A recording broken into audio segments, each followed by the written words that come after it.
What happens when a noble has too much time on his hands? Bastards. A whole lot of bastards. Greetings, fellow gamers.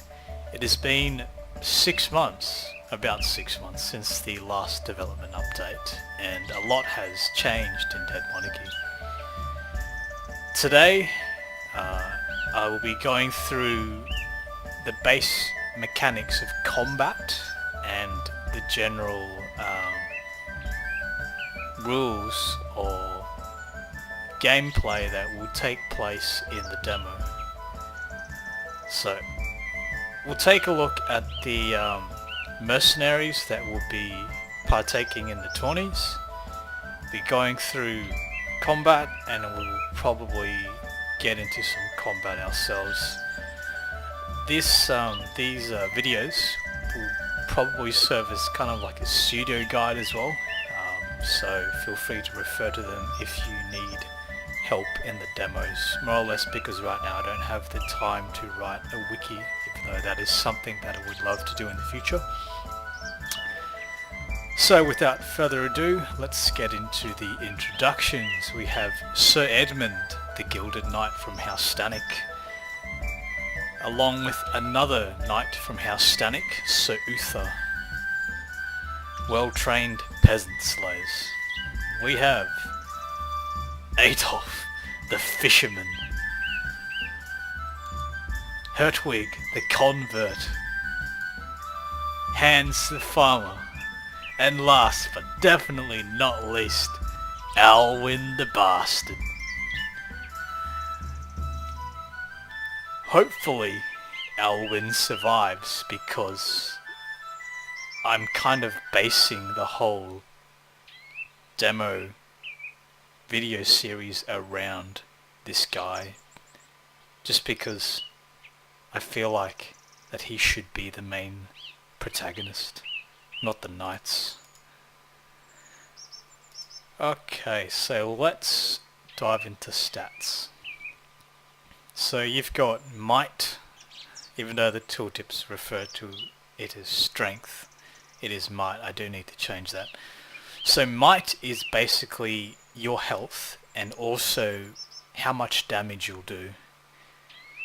And the amount of damage that you do is the difference between your might and the target's helmet or armor rating. So in Dead Monarchy, all attacks, base attacks that come with each weapon type and the abilities that you will later train up on, the majority of them have 2 hit zones. You can attack the head or you can attack the body. The incentive for attacking the head is that you will do bonus damage, but of course you will also consume stamina, and if you don't have enough stamina then you can't use the head orientated attack. So for example, if you have 50 strength and the target has 20 helmet rating, provided that the attack hits, you'll be doing 30 damage to the target's strength. If the target has the same armor or helmet rating or more than your might, then you won't be doing any damage. So that's why you need to break their armor or break their helmet. And the break stat is basically what determines how much helmet or armor will be deducted from the break armor ability. Different weapon types will have different amounts of break damage. For example, the hammer is obviously going to have more break damage than, say, something like a scimitar. The weapon stat, which also serves as the range stat once range combat gets implemented, is basically just how accurate that weapon is. So the hammer has a 70% chance to hit, a base 70% chance. Morale. So as you can guess, morale functions similar to how it functions in other games, where that if it drops to 0, the unit or combatant will more or less flee. Now, the difference in Dead Monarchy is as soon as morale reaches 0, all combatants have a base ability called Muster Will. Now, Muster will give you +5 morale, so it will bring you back from the depths of peril and pretty much allow that unit to function correctly again. It has a 10 phase or turn cooldown. So if you use Muster Will before your combatant actually breaks, then the cooldown will serve as the amount of turns that your combatant will be out of control. So if you use Muster Will 2 turns before that specific unit had its morale broken, then that unit will be out of control for 8 turns. Obviously there's going to be more abilities centered around morale, but for the purposes of the demo, this is the only morale recovery ability that you've got. And obviously when a unit is out of control, it will run around, and when it runs around and disengages from combat, it will trigger an attack of opportunity attack. And the way that attack of opportunity attacks work, is a bit different to standard damage. Whereas standard damage is strength minus helmet or armor rating, attack of opportunity attacks and counter attacks bypass armor but only do half the damage, and the damage is equal to half of your might. So if you have 10 might, if you counterattack or if you successfully pull off an attack of opportunity attack, then you would do 5 damage. So they are pretty lethal because they can bypass armor. Moving on, we have stamina. So stamina and fatigue kind of work hand in hand in that all attacks, so base attacks are basically the default attacks that you get with each weapon type, and the abilities which you train in each weapon type, they all generate fatigue. But only abilities and your base attacks that are aimed towards the head, so a base attack that attacks the head or a base attack that strips away helmet rating, will use stamina. So what happens, for example, is if you use an attack head that consumes 20 fatigue,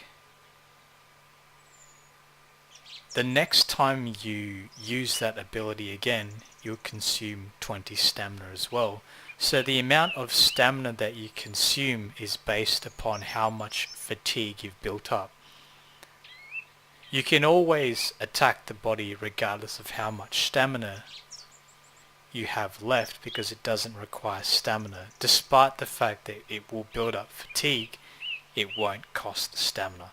However, if you decide to attack the head, you might not be able to successfully activate the ability because you don't have enough stamina left. So that's something that you always have to manage in between combat. And the other thing is, stamina also acts as kind of like a buffer to critical hit chances. So as you can imagine, if it's a long fight and you've used the majority of your stamina and you have something like 10 stamina left, if you're going against someone that's wielding an axe that has a high innate critical hit chance, which is basically given because the weapon grants a high bonus morale buff,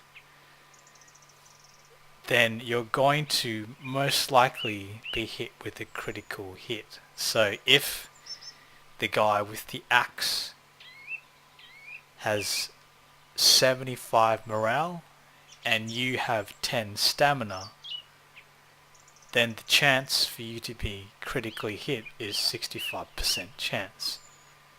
If you had higher stamina, say in this case 100 stamina, and your target only had 75 morale, then your stamina would offset the critical chance. And in terms of critical damage, the amount of critical damage you do is your base damage plus the amount of morale that you have.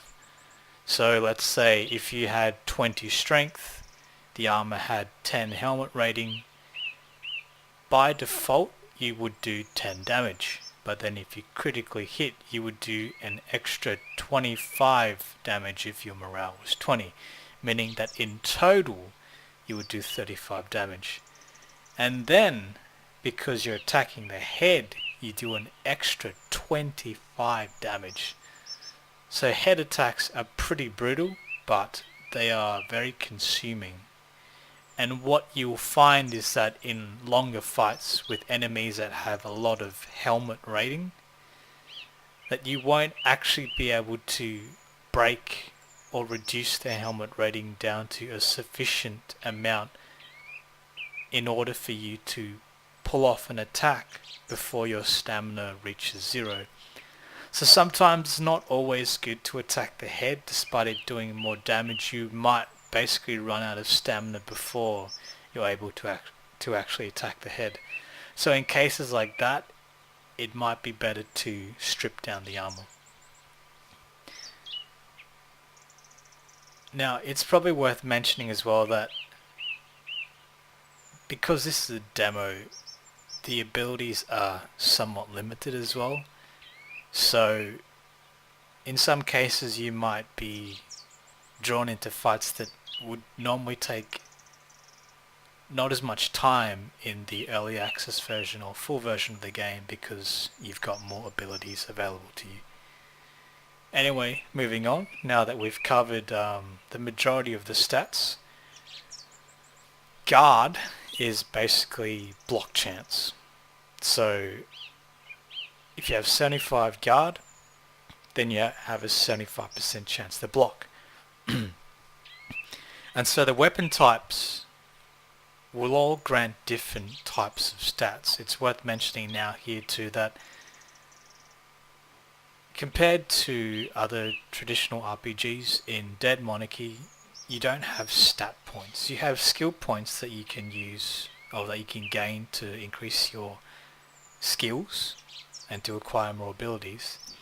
But in order to increase your stats are derived from the weapons that you acquire.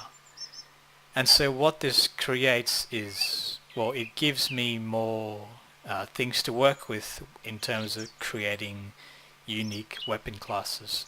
Something like the hammer or the mace will give you a bonus guard rating, more or less because it's the tanking weapon. You have a low strength bonus, meaning that if they get through your guard, provided that you don't have enough armor, you're most likely going to die. So that's the trade-off. Whereas something like a claymore, while it has a low hit chance, it's got a high counter chance, which will be a good segue into the next stat. So focus is basically your counter chance. So something like the claymore that grants an innate 50 focus rating bonus, that means you have a 50% chance to do a counterattack. And as mentioned before, counterattacks and attack of opportunity attacks will do half the amount of strength damage. So if you were at full strength, you would do a whopping 40 damage if you actually hit the target. And the last stat is condition. So condition is kind of like battlefield fatigue, but I didn't want to use fatigue again because I didn't want to confuse fatigue and battlefield fatigue. But condition is something that doesn't really get affected in combat. All these other stats can. So an axe can break down your block, but condition is something that accumulates at the end of combat. Well, in this case, I should say it decreases. So all combatants start at 100% condition. Each fight that you partake in, provided that you survive, your condition will deteriorate by 25. Once it reaches 0, you can still participate in combat, but you can no longer use abilities, so you're more or less gimping yourself. And in order to restore condition, you would have to rest in the tent. This is all within context of the demo. Or drink a herbal tonic. So, now that we've explained the base combat mechanics, we'll probably dive into combat next. And before we do that, I'm going to upgrade my knights. My mercenaries don't have enough skill points just yet. It's a minimum of 2, but my knights who start at level 10 do. So you'll probably rely on your long swords during the start of the starting tournaments, more or less because they have an ability that grants them a 100% chance to hit. So you can see here that there's 2 versions of the same ability. So low strike is an attack that hits the body, and high strike is an attack that hits the head. And because the enemies that you'll be facing will progressively get stronger over the days, during the start you'll find that you can more or less kill them in one shot, but then as they grow stronger, as they acquire more armor, the effectiveness of your longsword will start to wear off. And then that's more or less when you would turn to other weapons if you had not considered that. So I'm going to quickly get high strike on these 2 Gilded Knights, and then I will explain kind of what to do in the demo. So the basic premise of the demo is you're a noble, a low-born noble, a very lowly noble, formerly a mercenary, and you belong to House Stanek, which is one of the great houses in the English kingdom. You are at Fort Castor, which is under control by House Durand, and you need to kill a noble that will be participating in one of the tournaments, but he won't be arriving until another month, so you have to survive for 30 days. Every 5 days you will be required to participate in a tournament. So there's 2 types of tourneys in the demo. There's free-for-all, where more or less the amount of combatants that you face will be capped to 4. But then in the tournaments, in total there are 6 tournaments, the amount of combatants that you face will progressively increase, as will their armor. So basically it gets harder as you edge closer and closer towards the end of the month. In order to progress days, you can sleep in your tent or you can fight. There are 4 quarters in a day, so from 6 AM to 12 PM, 12 PM to 6 PM, 6 PM to 12 AM, and then 12 AM to 6 AM. You are required to sleep between 12 AM and 6 AM for the purposes of this demo. Later on there will probably be unscrupulous night activities that you can partake in, but not just yet.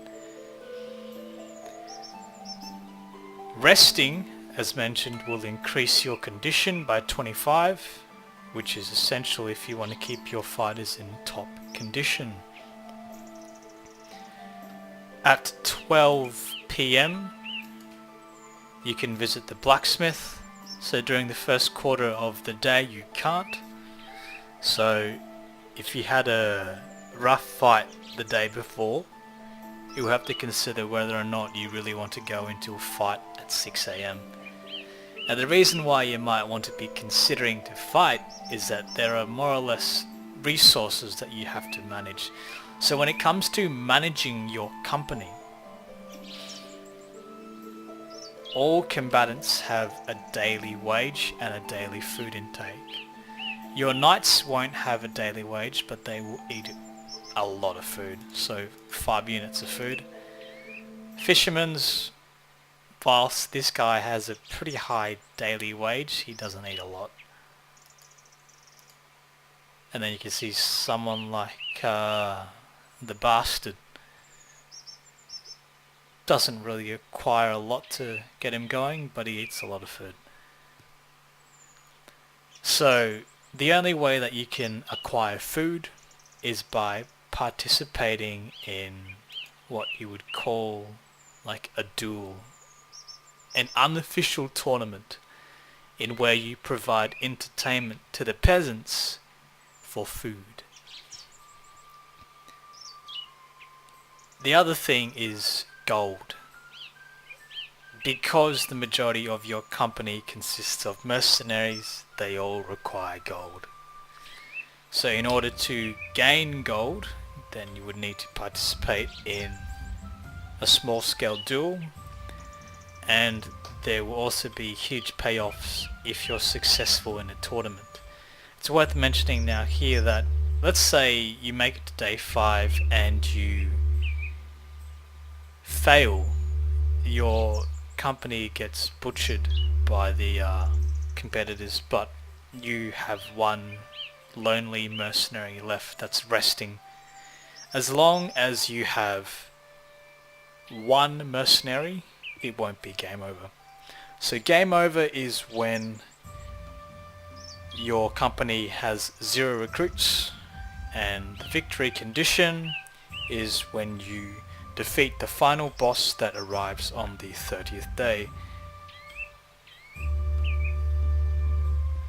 Now, the other thing that I'm going to do is quickly explain the services. So aside from the blacksmith and the resting tents, what happens if you run out of recruits? Well, you can recruit more people. Now, progressively or gradually you unlock more recruitments or mercenary contractors. They'll appear here, and then you'll get to the point where you will actually be able to hire more knights, and the recruiter will appear here around these crates. So that's pretty much the premise of the demo. It's one area, Fort Castor. You have to survive for 30 days. On the 30th day, if you defeat the boss, you win the demo. In order to progress time, you rest or you fight. Whether you rest or you fight, time will increase by 6 hours. When it comes to managing your company, you have to manage their daily food intake and their daily wage. This little bag here represents the total amount of food that you have in storage, and this chicken drumstick icon represents daily how much food will be deducted. You've got your total amount of gold, 5,000 here, and the daily amount of gold. And the other thing worth mentioning is that when you don't have enough food or you don't have enough gold, they're both calculated separately, morale will reduce. So basically, gold and food will reduce morale by 10% each if you don't have enough. If there ever comes a day where you don't have food and gold, then your morale will reduce by 20%. When company morale reaches 0%, then each day at 6 AM, one mercenary will randomly leave. And then when you eventually have no mercenaries left, provided that you never got enough food or gold to stave off the morale deterioration, then eventually once you reach 0, it'll be game over. If you win a tournament, then it will be a plus 10% morale bonus boost. If you win the grand tournament, then you will increase morale, or you will set morale to 100%. Okay, I think it's time to get stuck into a fight. It's been about half an hour. There will also be game guides available inside the game that basically go through all the weapon types and skills and the general overview of the demo itself. It's probably going to be a lot more structured than what I'm talking now, since this is completely unscripted. So if you press G, you can open up the game guide. For more help on combat, press H, and it will give you an overview of everything else. Okay, enough talking.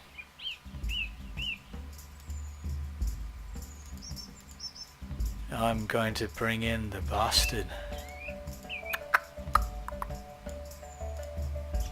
And before I do that,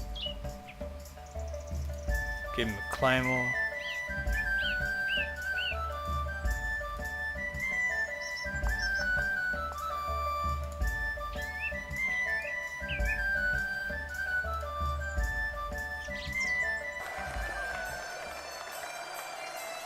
I haven't put in the crowd yet.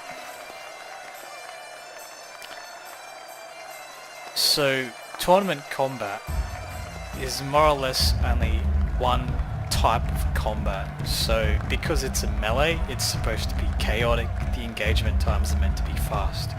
So they will differ to something like a field battle, where you have more emphasis on prior engagement. But in melee tourneys, it's all about get in fast, kill fast, get out, get gold.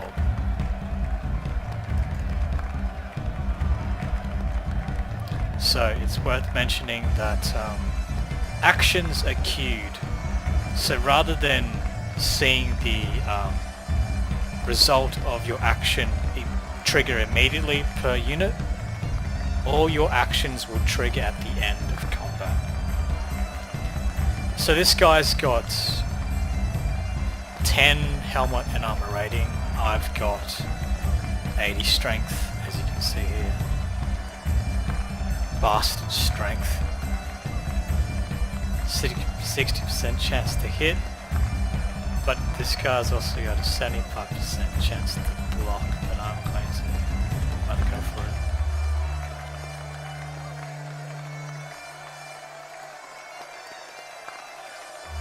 Now this is where high strike will come in handy, because you know that this guy, if you look down in the towards the bottom of the screen, right hand side around here, you can see that he has no block rating, so he's not going to block at all. So this is more or less an assured kill. This guy's a bit tricky. I'm still going to take it again. And then now that I've queued up all my actions, at the end of my phase, all my actions will play out. Oh! The Great Axe connected.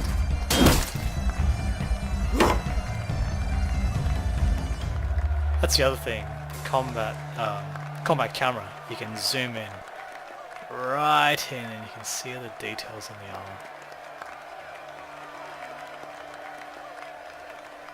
So, attack of opportunity is in place, and if I cut through this here, I might be subjected to an AOR attack. But I'm going to take the gamble because getting your great axes into a flanking position is pretty brutal.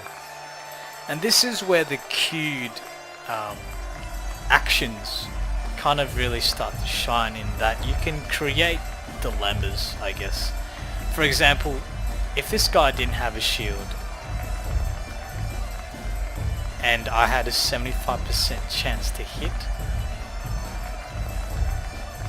within the turn queue, if I asked this guy to attack first and then I decided to bring my great axe to the rear, if for some reason the claymore guy didn't hit the axe, or this hammer guy, then since he's still alive, because I would have assumed that he would have been dead, then I would have more or less be subjected to an AO attack.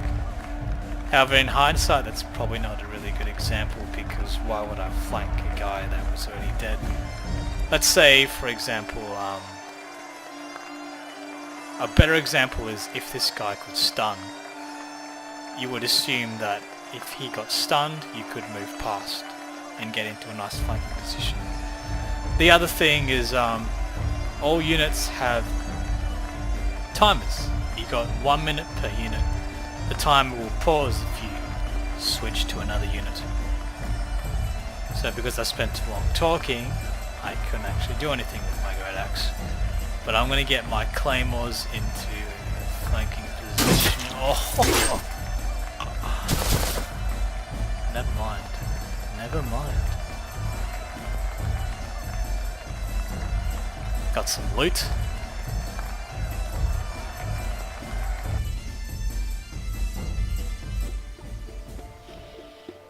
These are placeholders. They'll be removed eventually.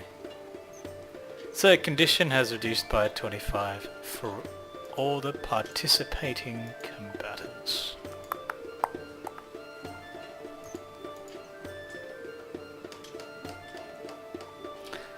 Let's visit the blacksmith.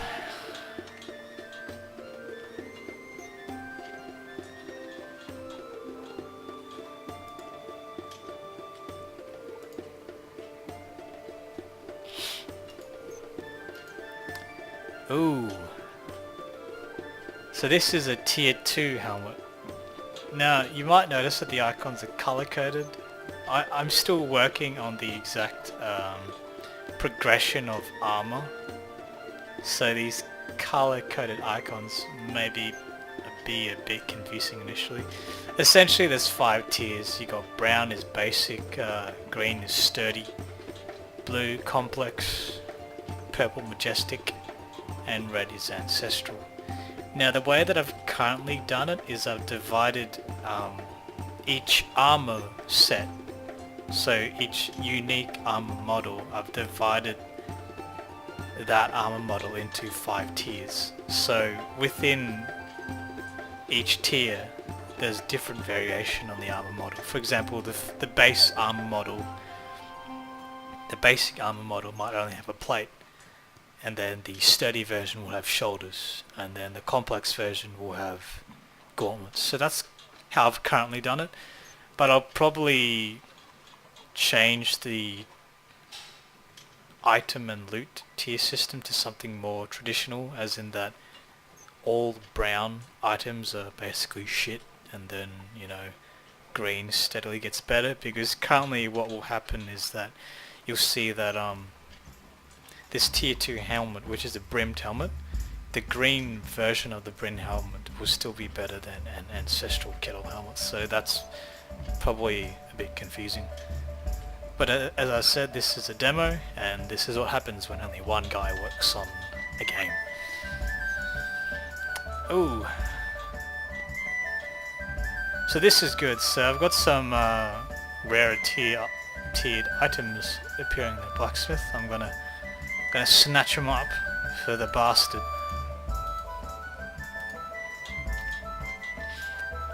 Repair tools to repair your equipment. Basically, one kit will fully repair both your helmet and armor. It's worth mentioning that currently in the demo the way it works is that it will only repair the equipped armor that you have. That's also another good segue, so just quickly mentioning that both armor and helmet have durability ratings. If your helmet reaches 0, then the actual item itself will disappear, so that's a pretty big investment, but for chest armors, they'll still remain. Shields do not have a durability, so only armor, helmet and armor has durability. Let's outfit the bastard.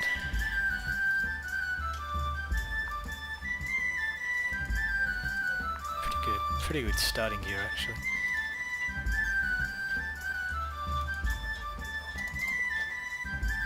So I'm gonna roll with the claymore, a great axe, and 2 long swords. So great axes are brutal things. So they'll give you 100 strength right off the bat, 75 morale, but then you got a really low chance to hit. But like I said, if you get them into flanking positions, they are brutal, and they will also break shields. Absolutely demolish shields.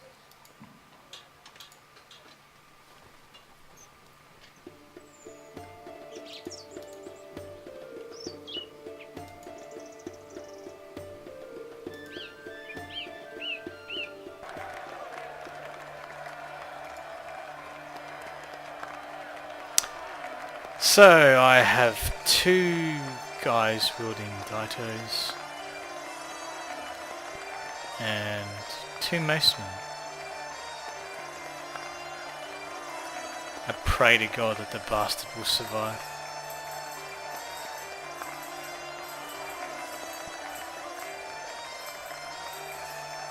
Gonna quickly finish off these Daitos.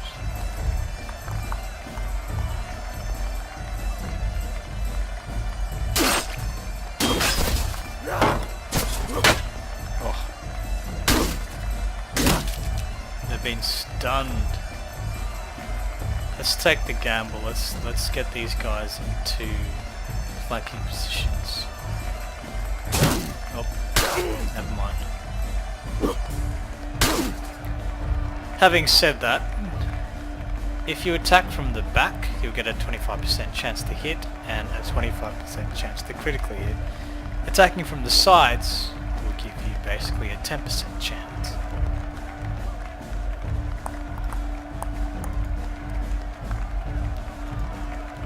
See if I can knock these guys out. The other thing worth mentioning is that units will rotate to the direction of their target. So if you have, let's say, 3 combatants surrounding one target, the order that you attack is important. For example, if there was a combatant here and you issued him as your first attack, well then he'd get the flanking bonus, the unit would turn to him. If you had this guy as the second in the queue, he would get a flanking bonus as well.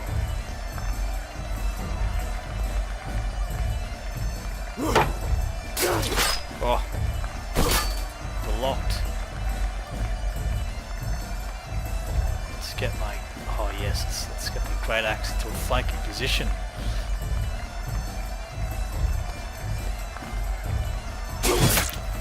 The power of the bastard cutting through that block chance.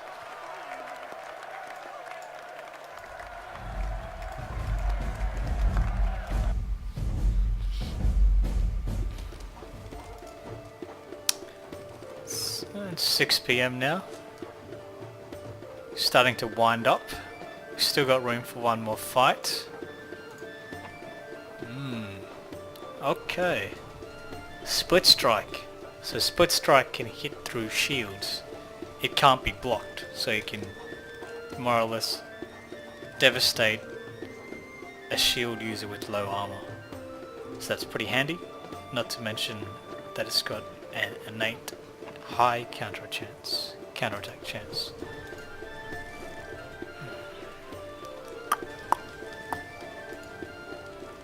I'm actually going to play it safe because I've leveled my guys up quite a bit. I'm going to start to invest into some shield breaking abilities. So both the Great Axe version and the Hand Axe version have guard break, and guard break can't be blocked, but it can miss.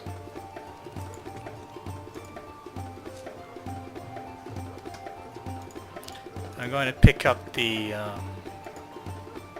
second version as well. It's also worth mentioning that High Strike has a huge fatigue penalty, and more or less with heavy armor, because it will reduce stamina.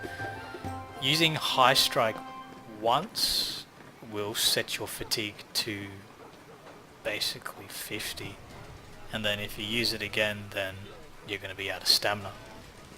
So after you use it twice, you've got 0 stamina. If you were facing a Great Axe, then he would more or less critically hit you. And the other thing is critical hits can inflict morale damage as well, and the amount of morale damage that gets inflicted is the amount of morale that the attacking unit has. So there will probably be cases in the future, if I continue using longswords, that one day one of my famous knights are going to be brutally executed by a Great Axe, or they'll run away and then be subjected to an AO attack.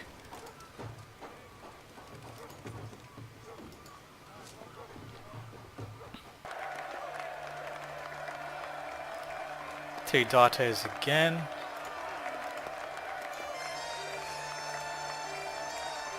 This time I've got some shield breaking abilities.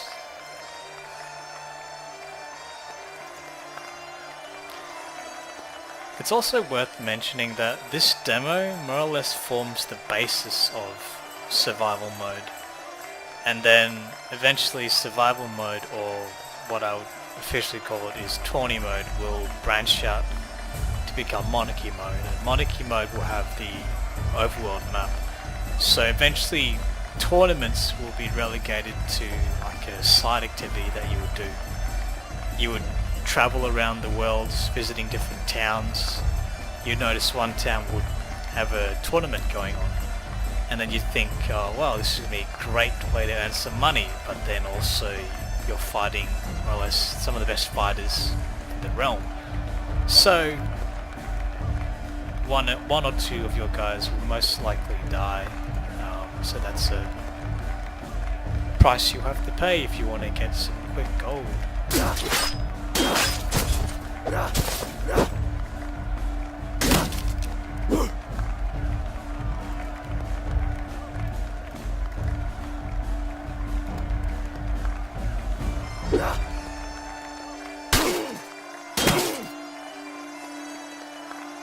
Shit. His helmet has been destroyed, so he might just die. Let's continue breaking his shield. Oh shit, the bastard's helmet's gone as well.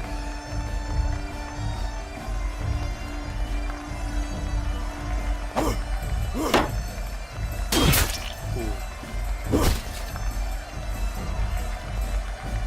Bastard's luck.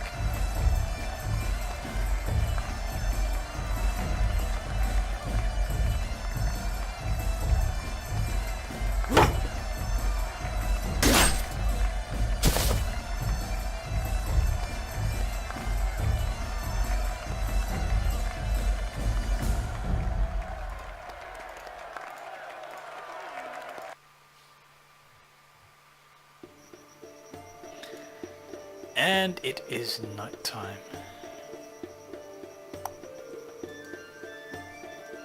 And I've noticed that my timers aren't updating correctly.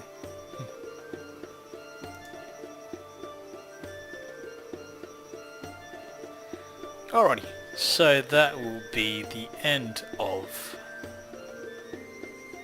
the first episode, you could call, in Bastard's Tale. See you next time for the next episode.